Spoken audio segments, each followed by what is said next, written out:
शिक्षा का संविधान, अनुच्छेद 41 से 45 की प्रेरणा। क्या आप जानते हैं, हमारी शिक्षा का आधार भारतीय संविधान में निहित है? अनुच्छेद 41 से 45 सिर्फ कानून नहीं, बल्कि हर शिक्षक के लिए प्रेरणा का स्रोत हैं।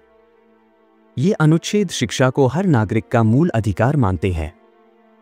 क्या आप इस बदलाव के वाहक हैं?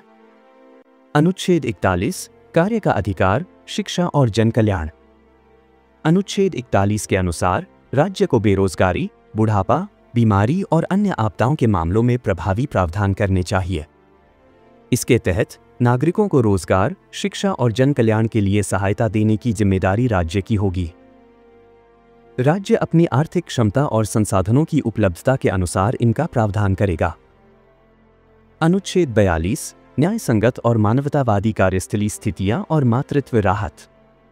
अनुच्छेद 42 के अनुसार राज्य को यह सुनिश्चित करना चाहिए कि श्रमिकों को कार्य करने के लिए न्याय संगत और मानवीय परिस्थितियां मिलें। इसमें मातृत्व लाभ, मैटरनिटी बेनिफिट्स का प्रावधान भी शामिल है। यह अनुच्छेद मातृत्व लाभ अधिनियम 1961 जैसे कानूनों का आधार बना।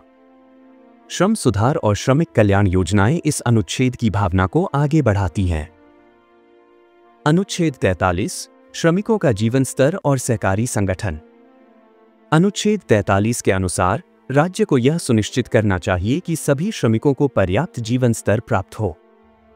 राज्य को काम करने वाले श्रमिकों को उचित वेतन, आजीविका और सामाजिक एवं सांस्कृतिक अवसर देने चाहिए।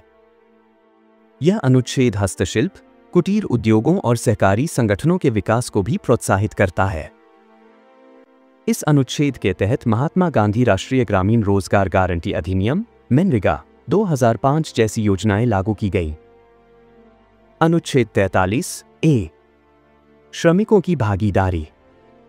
42वें संविधान संशोधन 1976 द्वारा जोड़े गए अनुच्छेद 43 ए के अनुसार राज्य को श्रमिकों की उद्योगों में प्रबंधन और निर्णय निर्माण प्रक्रिया में भागीदारी को प्रोत्साहित करना चाहिए। कंपनी अधिनियम 2013 में इस सिद्धांत को शामिल किया गया है। अनुच्छेद 44 समान नागरिक संहिता, यूनिफॉर्म सिविल कोड यूसीसी। अनुच्छेद 44 के अनुसार राज्य को पूरे देश के लिए समान नागरिक संहिता लागू करनी चाहिए। इसका उद्देश्य सभी नागरिकों के लिए विवाह, तलाक, गोद लेना, उत्तराधिकार और संपत्ति अधिकारों से जुड़े समान कानून लागू करना है। वर्तमान में विभिन्न धर्मों के लिए अलग अलग व्यक्तिगत कानून, पर्सनल लॉज लागू हैं, लेकिन इस अनुच्छेद के तहत सभी नागरिकों के लिए समान कानून बनाने की परिकल्पना की गई है।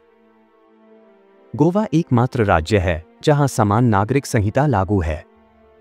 अनुच्छेद 45 6 वर्ष तक के बच्चों के लिए निःशुल्क और अनिवार्य शिक्षा। अनुच्छेद 45 के अनुसार राज्य को यह प्रयास करना चाहिए कि 6 वर्ष तक के सभी बच्चों को निःशुल्क और अनिवार्य शिक्षा मिले। 86वें संविधान संशोधन 2002 द्वारा इसे संशोधित कर अनुच्छेद 21 ए जोड़ा गया, जिसने 6 से 14 वर्ष के बच्चों की शिक्षा को मौलिक अधिकार बना दिया। अब यह अनुच्छेद बच्चों के प्रारंभिक बचपन की देखभाल और शिक्षा, early childhood care and education act पर केंद्रित हो गया है।